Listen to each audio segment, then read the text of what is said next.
Well, Dr. Norrine Russell, welcome back to the show. I am so happy to have you here. I am so excited to be back. It was a pleasure to be here last time. You're a great host, and we're going to have a great conversation today. We are. And I have to say that I heard from so many moms, so many listeners that said how helpful the interview with you was. And they were, I shared it, and then they were like, you got to listen. And then actually, some moms were asking some ADHD questions, and then they actually picked your podcast link and were sharing it. You have to listen to this. You have to listen to this. And so this is going to be such a good conversation because now your book is out, Asking the Right Questions about ADHD before, during, and after your child's diagnosis.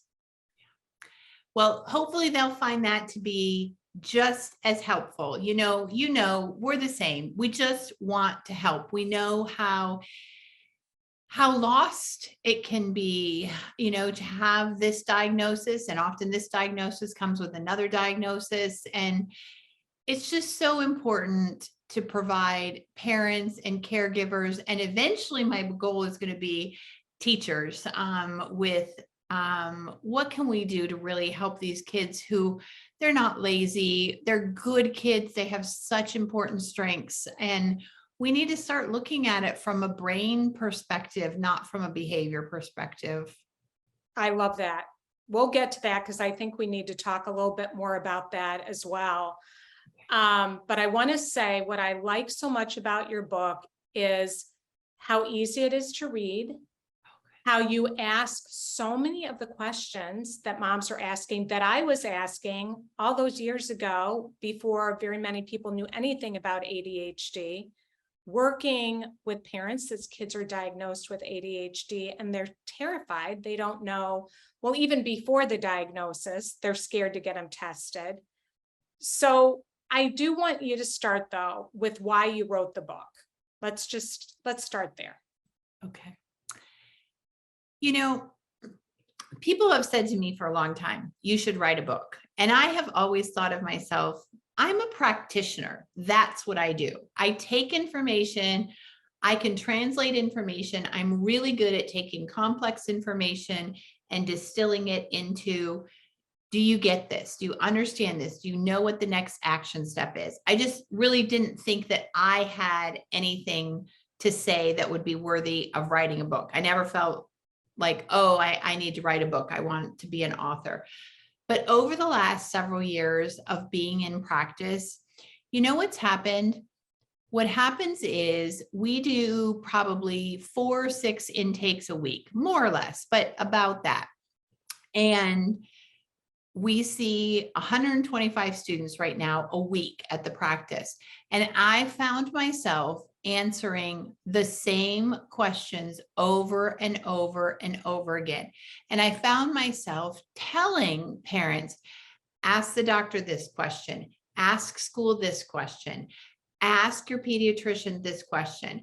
And then finally, I thought to myself, I want to write this all down so that I can have this to give to parents in the practice so that they know all the questions that they should be asking people on the team. So it wasn't even, ultimately it wasn't like I thought, oh, I have some genius solution or I have something, to say that's so personal or autobiographical. It was like, gosh, people are asking questions and this is a little more common, they don't even know that they're supposed to be asking questions. And so I wrote the book to say to parents, listen, as hard as it is, you have to be your child, your teen's advocate.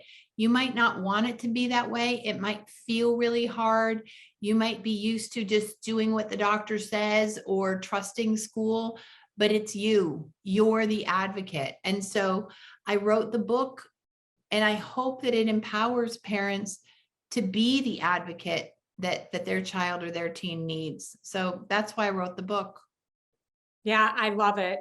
And the tricky thing is, it's such a highly emotional time and it's so confusing. I mean, like you said, you don't know what questions to ask. And you use such a great analogy of if you break your arm and you go to the doctor, and give that analogy because it's really good. Well, right. Let's say you have a kid who plays sports and they break a bone, they have an injury on the field. Let's say they think that they've broken their arm, right? I don't know about you. I don't even know what these arm bones are called or what the wrist bones are called. I don't know anything about it. What I do know is if I was the mom of the kid who had the baseball injury, we would either take him to the hospital or they'd call an ambulance. I know we would arrive at the emergency room. Somebody would take that kid for an x-ray, right? Nobody would ask me, well, do you want an x-ray? You could have an x-ray. Do you want an x-ray today? You could try an x-ray tomorrow. Well, you could try sitting him closer to the x-ray machine and see if that works, right? Nobody's asking me if I think we should have an x-ray, right? They're taking him to the x-ray and getting the x-ray. If it's more complicated, they're getting an MRI. Nobody's coming and asking me anything about what sort of imaging needs to happen, right? Then the orthopedist comes in and they're not asking me, well, do you want to see an orthopedist, or do you maybe want to see a cancer specialist, or do you maybe want to see a psychologist to talk about how you feel about the possibly broken bone? Nobody's asking me any of that, right? The orthopedist is showing up. He or she shoves the x-ray up in the mirrored light and says, your child has this broken bone. Here's where it is. What we're going to do is we're either going to wrap it or we're going to put it in a cast, or you're going to need a cast with a sling so that it's immobilized. And that's going to stay on for 4 or 6 weeks. Nobody asks you, well, do you feel like having the cast on for 3 weeks or 6 weeks, right? You don't have to decide any of those things, right? You leave the hospital, the cast is on, you have, the post break directions. When can they get in the shower? How do you wrap it to get in the shower? What should they avoid? You have the notice for school. This kid has a broken arm, right? You might have the prescription already for physical therapy, or you might wait for the follow-up appointment to get that. At no point in the broken arm saga has anyone asked you to be in charge of the broken arm, right? Yeah. You get an ADHD diagnosis, you get this lovely report if you've seen a psychologist. You have pages and pages of things you could do that are recommendations, but it's not a treatment plan, right? They're recommendations. If you go to a neurologist, they're going to rule out certain things, but they're not going to be looking for the learning differences. That's the other thing is, you have the broken bone, you're going to the orthopedist. You have ADHD, you're like, I don't know. The neighbor went to a neurologist. This neighbor went to a psychiatrist. This neighborhood went to a clinic. This neighbor went to the pediatrician. The broken bone and the treatment of it, that's what we could expect from ADHD, because you know what?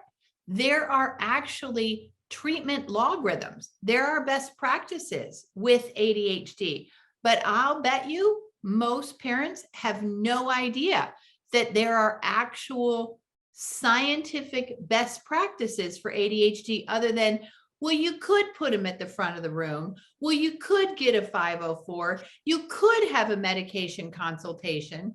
Sure, I could, or I could lay in bed and cry because all of you are making me feel so helpless and at a loss as to what to do. Yeah. Oh my gosh. That just summarizes it. I mean, as you were saying all of that, my stomach was churning, remembering how I felt. And you feel like everybody's giving you a different answer too, or telling you what to do. They are giving you a different answer. Yes. And then I love how you broke it up into 3 different parts. So explain that. You have before the diagnosis. What made you decide to talk about that? Well, because, right, we know, even though we wish it wasn't like this, we know there are parents who are afraid of the diagnosis, Or there are parents who are just hearing, well, it could just be this year. It could just be this teacher. It could just be this school setting, right? There is so much that goes on in our hearts and our souls before we make that decision to have a diagnosis. Now, for me personally, it was so abundantly clear that we had a raging case of ADHD that thankfully I didn't have to make a choice, right? But the majority of parents out there are having to make a decision. Do I get an evaluation or is this normal? And then, you know what? There's that weird thing that happens where schools, public schools, can't really say to you, yes, you should go get an evaluation, because then they're on the hook to start the IEP evaluation process, right? So they're like, well, they talk in code. You could wait and see if he grows out of it. Or, well, you could ask the pediatrician. Or, well, I can't say. Well, a parent isn't trained in how to decode educator speak, right? You think, if you're like I was when my kids were in K, first, second, well, the teacher's going to tell me if there's a problem, right? Just the same way the teacher tells me if there's a problem with reading, writing, or math. Well, that's not the way the legal system is set up in education. So the whole first part of the book deals with before the diagnosis. Should we get an evaluation? Who should we go to for an evaluation? Should I wait to get an evaluation? And then, of course, the big question that comes up for so many parents, if we get a diagnosis, what does that mean, right? Is my kid less than? Is my kid lazy, not smart? So yeah, we started there because I think that's where I'm going to be a little tongue in cheek. I don't know that most parents are as blessed as we were with the fact that, oh yeah, this is clearly ADHD. You have no choice. You are getting an evaluation. Most parents kind of sit there for a year, 2 years, 6 years, and are like, I don't know if I need an evaluation. The nice thing is the American Academy of Pediatrics in the 2019 white paper is so clear. If there are signs, if there are any behaviors that look like it could be ADHD, get the evaluation done.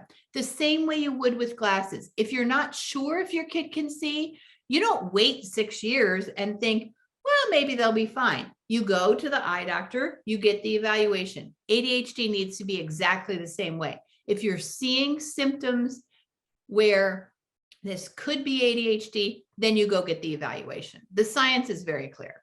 Yeah, I couldn't agree more. And I think that we get in our own way with our own fears. Like I remember when one of my kids was diagnosed, before they were diagnosed, I'll just be 100% transparent here. I was like, oh, I don't want them, if they get to, diagnosed, to feel like there's anything wrong with them. Well, they're already feeling, they're already feeling that way. It was more my stuff and my concerns and how this kid would feel. But actually they felt the opposite. They were like, phew, now I understand. And now we're like, okay, now we can figure out, all right, what might be some next steps. But of course we needed your book because things would have gone a lot more smoothly. But it was a process, but not to be afraid, because just thinking they're lazy, it's like there's a reason that they're not able to succeed. There's a reason that they're not able to do whatever it is that they're not able to, would you say, am I saying it like you would say? Absolutely. And what I say at the practice is we want to be able to move that boulder out of the way, because whether or not you have done the evaluation, if the ADHD is there, it's there, right? So for me, I'd rather know so that then I can know, what am I going to do about it, right? As opposed to this endless, like, we need to try harder. We need to heap on tutors. We need to micromanage. We need to turn the whole family into kind of this child's secretary and reminder service. That is not good for a family. It's not No. good for a Oh, yeah. family. It ends up causing so many power struggles and fights and arguments. When you start working with a family and a kid comes to you and they're getting the parents are getting support, the kids getting support, do you see a big difference in the family dynamic? Oh, when we see it is it's right during intake is the moms will start to cry and they'll be like, I feel like I'm finally somewhere where somebody gets it. They really, truly get it. I feel like you understand that my kid is not stupid. My kid is not lazy. My kid is not trying to be difficult. And the word that people use all the time, and this just means the world to me, is they feel hope again. They feel hope. And then there's this little period of, about a month or so that's hard because we're like, now you're out. Change your password on the school portal. Have your co-parent change the password. Do whatever it takes. Turn off the notifications. You're done. You're done. Because we work with kids in middle school through college. If you're investing in a coach, you need to let that coach teach the student the skills that they need and give you what needs to get communicated to the medical professional, because medication's first line treatment, right? So we want to give information about, do we have good symptom control? But that first month is hard. And right now is hard because we're, our Southern students like Florida and, other Southern states, they've started, and the moms have already started with the long text messages. Well, Damien didn't turn this assignment in last week in school. He didn't get the syllabus signed. He doesn't have his pencils. And I'm like, Andrea, I love you. I do. And this is a really this is a hard transition. We are asking you to work as hard as we are asking your son to work, but you have to step out of it, because that is an important part of giving the child the confidence to think, my coach is going to teach me how to do this. So you don't need to send us the list of 5 things that didn't get done in the first week of school, because first of all, it doesn't matter, right? Second, I told you this was going to be a semester-long intervention. And third, you nagging doesn't change the behavior anyway. Nagging is not a empirically defined intervention for ADHD. It's just not. So go get a pedicure, walk the dog, go volunteer at the hospital. But you don't have to send us the list because we've got this. But yeah, but that's another thing that I think, and this is an important part of the middle part of the book, right? Like, is when you are getting a diagnosis, ask the neurologist, ask the psychiatrist, ask the clinic, ask the nurse practitioner, what are best practices for treatment for ADHD? Don't take this kind of, well, you could, or you could do this, or you could do that. We're not in a restaurant. We don't need a menu. You need to know as a parent, and this is, I think, the most important part of the middle of the book. What is scientifically based treatment for ADHD? What are the pieces I need to put in place? I mean, this is a meaty part of the book. There's a lot in here, how will ADHD get diagnosed? What other conditions often come along with ADHD? That's a question that we need to talk about. What's the difference between a school diagnosis and an outside diagnosis? But this whole, when you're getting the evaluation done, asking questions, don't let whoever it is that's giving you the diagnosis give you 20 minutes or a half hour. Make a follow-up appointment if you have to. Say, I need to bring Ethan in. We need to get seen again. I have further questions.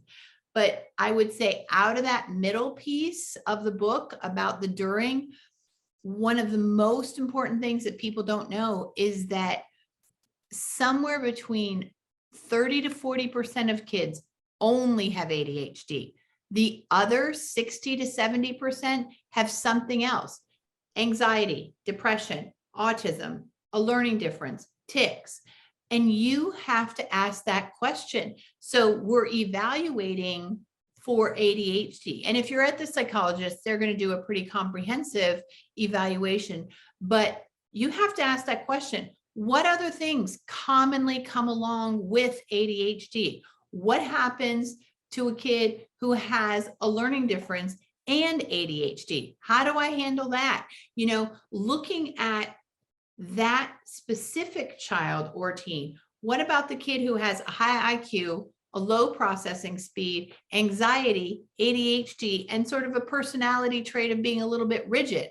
Okay, well, that's going to entail an hour or two at the doctor's office to try to understand this is how that combination of brain wiring, right? Not behaviors. Take that whole word out of your vocabulary. There are no behaviors here. There are symptoms and there's brain wiring, right? What do we do with it there? And that, I think, is the most essential question to ask during the evaluation. Have we looked at everything? Is there anything else going on? And that's what I love about the book, because you walk parents, caregivers through it on what exactly to do. Because as you're saying that, it's so easy to feel reactive when your kid is going through this and you're so emotional and there's so much going on. And you're helping parents to be proactive, like, okay, this is what I'm going to do here. These are the questions. That's like, you break it down in these little baby steps, because otherwise it's so overwhelming and it's so confusing. And then I love what you said about getting out of the way. And moms, I've been there, caregivers, I've been there, I've done that. It does not work. In fact, it backfires. They resist you. They don't want to do it because you're nagging, you're lecturing, you're on their back. We're sending them a message they're not capable, like we don't believe in them. I mean, I've done all that and I know it does not work. And getting out of the way and getting that support is just so important. You know, Well, knowing it's going to be a process, you know? Right. You know, what does any child need? What does any human being need? They need to know they're loved. And if we as parents every day are saying, you're not adequate, your work is not adequate, you haven't tried hard enough, that is not a message at 13, 14, 15 that you are loved and I am your parent and I will be here if you need anything, right? Like, we're substituting school for the most important thing, which is the relationship and the connection at a time when risk taking goes up, when social pressures increase. You know, like, we have to keep our eye on the ball here. What is it about? It's about your middle schooler, high schooler, even your college student knowing that they are loved just how they are. So get the coach and get out of the way. I tell parents, I'm not kidding you. I tell parents all the time, go get a puppy. Go get a puppy. Oh, and don't expect your kid to walk it. You just go out and walk that dog. You might have to walk it 5 times a day to get out of the house and get out of the way, right? Exactly. That's the great thing about the puppy. The puppy has to go to the vet. The puppy has to get fed. The puppy has to go for walks. The puppy's adorable. You can cuddle with it. The puppy loves you. Honestly, like, maybe the next book is going to be why you should get a puppy when your kid has ADHD. There we go. I love it. Yeah. That's Yeah. perfect. No, I'm serious. That'll be a bestseller too, because we can all laugh too. We need some humor in the midst of it. Yeah. Well, you ask a very good question and you're touching on it. You ask the question, what causes ADHD? Is there something I did wrong or could have done differently to prevent my child from having ADHD? Well, what would you say? Because I think that's one of the reasons we get in there. We feel guilty. We feel like maybe we've done something wrong or we've caused it in some way. You're shaking your head. That's good. Genetics. It's genetics. Yeah. I mean, there's other little pieces of it, but it's genetics, I mean, you can, as co-parents, you can look at each other, you can say, it's me, it's you. It could be both of us. It could be that neither one of us have it, but that, 3 out of 4 grandparents have it, and ultimately we go through this in my family all the time about the autism. Like, where did the autism gene come from? Which side of the family has autism? It doesn't matter, right? It doesn't matter. It doesn't matter who has the autism gene. It doesn't matter who has the ADHD gene. It doesn't matter who has the, predisposition for anxiety and depression. You know why it doesn't matter? Because you love your child, and this is how their brain is wired. And this is what you're going to want to do about it, right? That's section 3 of the book. What do you do after you have a diagnosis? What are the steps to take? What are the conversations to have with school? What's the conversation to have with your child about ADHD? I mean, that is a pretty meaty part of the book as well, right? Is, what do we do now? But one of the things we don't do is try to figure out, why do they have this, or where did it come from? Because it doesn't matter. It would be the same thing with the broken arm. Well, if he had just been, one step further to the left, or, if that ball hadn't been quite so fast, it doesn't matter. It doesn't matter. It matters, right? What's evidence-based treatment? It matters. What is parent training and education for ADHD? What are we supposed to know, right? It matters. How do we teach kids these executive functioning skills, right? It matters. We have a whole section in here on how do you deal with middle school? How do you deal with elementary school? How do you deal with high school? Those are the things that matter. And yeah, what I'm saying is hard for some parents.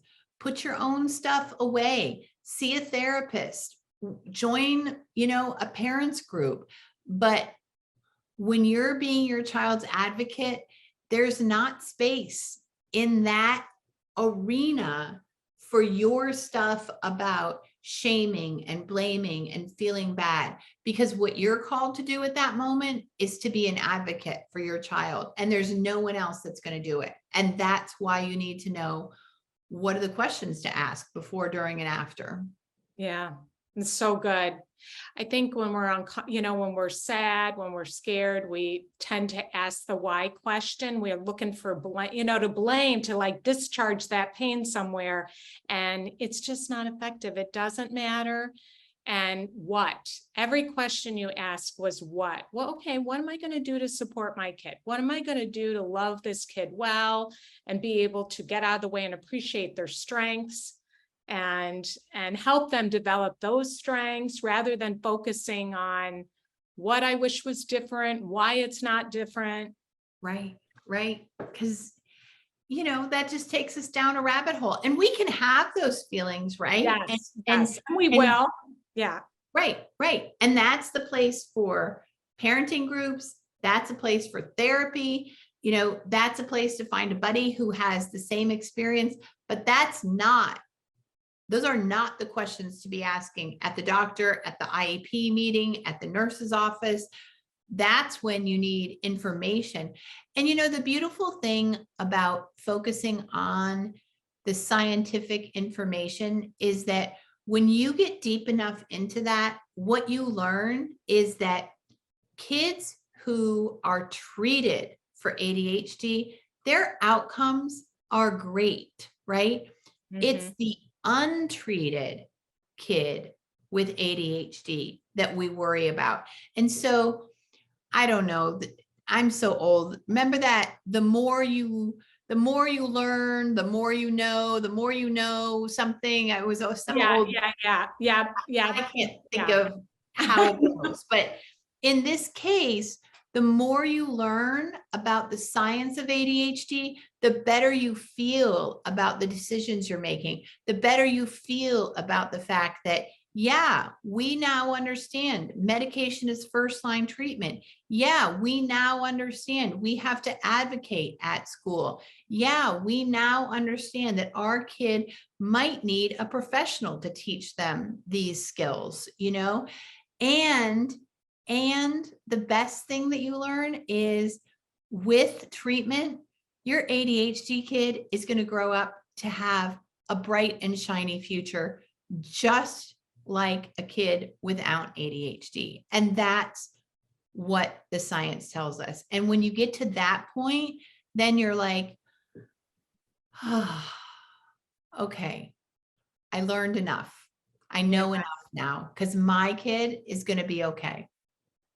Yeah, I'm glad that you're offering that hope, because that's what I experienced having two of my kids diagnosed. It's like when you get that, start getting those answers in that treatment, everything starts to change. Mhm. And they get the support they need. And it makes a huge, huge, huge difference in them being successful. My daughter ended up, she went on medication, and I just want to add, and if we don't, their confidence, it plummets because they're not able to be successful. And one of the things that the doctor said is she didn't have any blood flow going on in her prefrontal cortex. It wasn't like, she said, I am so relieved because everybody was telling me I was an underachiever and that I was capable of so much more.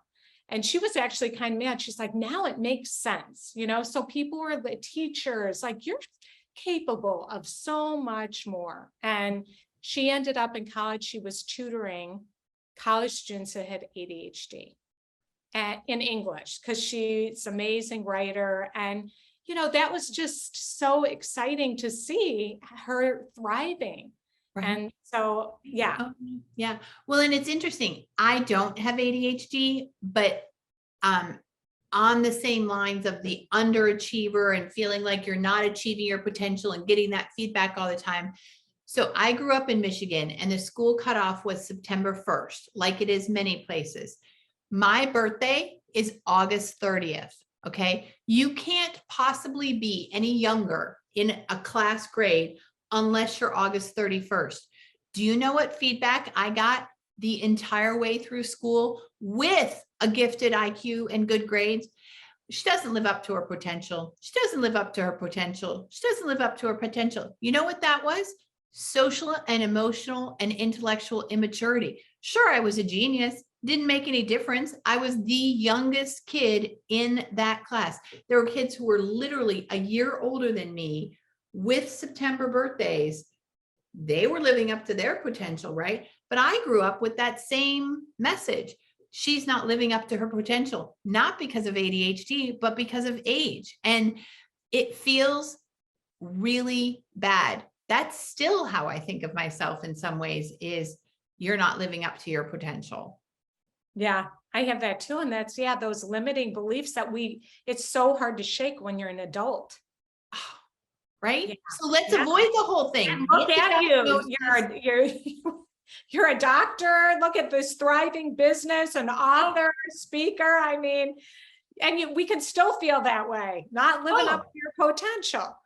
Still not. No, all the time. I'm like, oh, like you're an imposter. I so relate to all of that, partially because I'm a woman, partially because there were other people who were higher achieving or more ambitious, but I feel like that all the time, like this isn't really you, this is luck or whatever, imagine, I don't know, I just think as parents, imagine if we consciously infused our children with the words, you are enough. You are exactly what this world needed. You, with your ADHD, are exactly what this world needs. And your ADHD is also not going to get in the way because mom has got the book and I'm going to ask all the right questions. And we are not going to let this be an obstacle. And you and your strengths and your intelligence and your heart are enough. I said to my son the other day, he struggles with math. And I said, you know what, Ethan? it's never going to matter whether you're good at math or not, because there are so many other things that you are amazing at that all we have to do, listen, you're in 7th grade math. We got to get through 7th, 8th, 9th, 10th, 11th, maybe 12th grade math. And then you're done. Then you can be done with math.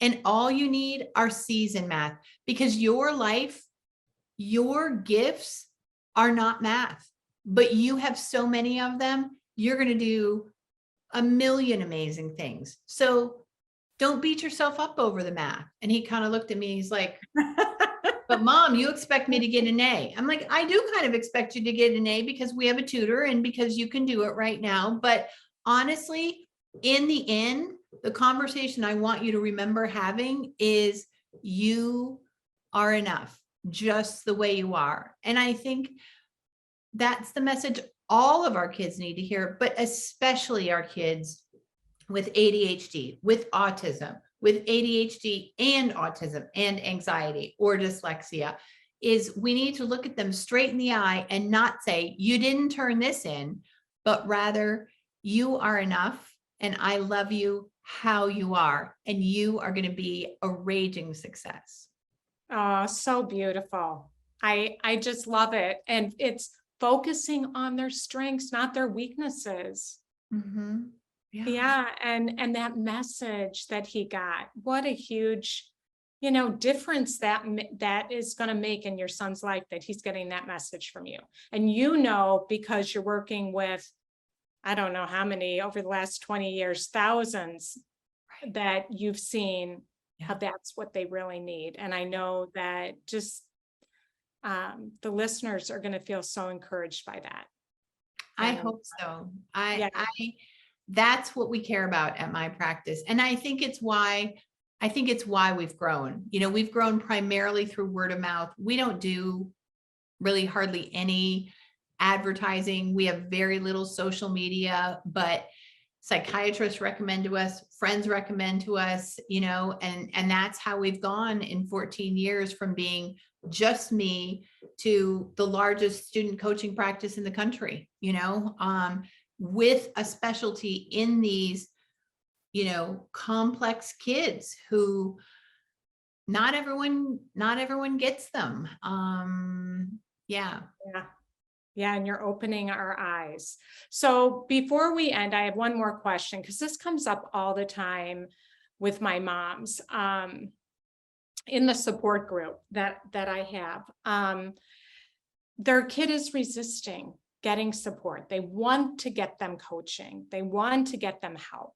You actually answer this question in your book, and I thought it was very good. So could you just encourage them with what you share in the book? Sure. Now I have to think, okay, exactly what did I say in the book about that particular thing? But this is what I would say. You were like, be curious about how they feel about it. Yeah. Okay. So this is what I would say to a mom who's like, I'm game, right? I'm ready. I'll sign up today, but my kid doesn't want any more help. I think first it's empathy with the child. I can see where you don't want any more help, because what help has meant for you in the past is another person to meet with after school, another person to tell you you're not doing it right, another person to tell you do it this way, another source of frustration. So first, empathy. I get it. This might not feel like something that you want to do. Second, let's think for a minute though. Is there any way that school could be easier or less stressful, or our relationship could be better? Like, would it be worth taking a chance on coaching if school could be easier, less stressful, and our relationship could be better? Like, do you think that's possible? Like, and then a little bit more curiosity, like, what's working for you right now? Does it feel good? Does how you're managing it feel good? And they may or may not be honest with you about this, because at some point they start to cover this up, right? Because they don't want you to know that they don't feel good, right? it starts to feel too vulnerable. And then I often say to parents, use raw screen problem solving. Would you be willing to try this for a month and see what you think? I'm not asking you to love it. I'm not telling you it's going to be the answer. I'm not going to come home and say, this is the thing, like you can't scare them like that. But just say, I met her. She seems like she knows what she's talking about. They see a lot of kids. Is it something you'd be willing to try for a month? That's what I'd say. Love it. That's great. Yeah. That is good. That's so much more of a start out by validating it and then being curious and asking some good questions and just try it and see if it helps you to feel better. And you try it and I'll really work hard to get off your back. Oh, right. Get me off your back. Well, that right there is sometimes those are the magic words, right? If you work with a coach, then I'm done. And they'll be like, sign me up. Yeah. Love it. Well, gosh, it's always so wonderful to have you on. And so, Norrine, tell them where to find you and to get your book. And of course, I'll share all the links for easy access. Yeah, for sure. So we're easy to find. The website is russellcoaching.com. Now, the only thing is you want to make sure there's 2 S's and 2 L's in Russell. So russellcoaching.com. The office phone number for people who like to call is 212-716-1161. We do have an Instagram at Russell Coaching LLC, but that's more like hints and things like that. If you're a parent listening and you want to know more about coaching, or you want to know more about what do I do, or can I come and speak at your school, or any of that stuff, go to the website, russellcoaching.com. The book is available exclusively through Amazon, and there is both a Kindle edition and a print edition. In the Kindle edition, what we did was we made the list of questions PDFs, so you could take that directly to your practitioner. But anybody who's watching our YouTube, this is a small book. You can fit this in your purse. You can take this to the doctor. You can read this book on your beach vacation and still get to the New York Times bestseller. It's not a long book. We didn't go into every detail of what is ADHD, what is the neurology all about. This book is about what questions to ask so you can be your kid's advocate. Yeah, and you link to so many good resources too. Oh my God. Did you notice that? Every single question we answer, right? We summarize and answer, but every single question in the book has a reference for more information. Yeah, it's fantastic. Great book. Well, thank you so much for coming on, and it's a pleasure as always. And thank you that you're doing this such needed work to support us with ADHD kids and our kids, and to support them to thrive in their lives. It's important because you know what they say, you're only as happy as your least happy child. And so as moms, we have to work this out. We have to figure it out. Dads are involved too. But I want to thank you for having me on. It's always so much fun to come on and have these real, authentic conversations with you about, why does this matter? And what does science say? And how do we deal with our own feelings about all of this? And so you're really such an enjoyable host. And I want to thank you for having me on. Thank you. Thank you. I loved it.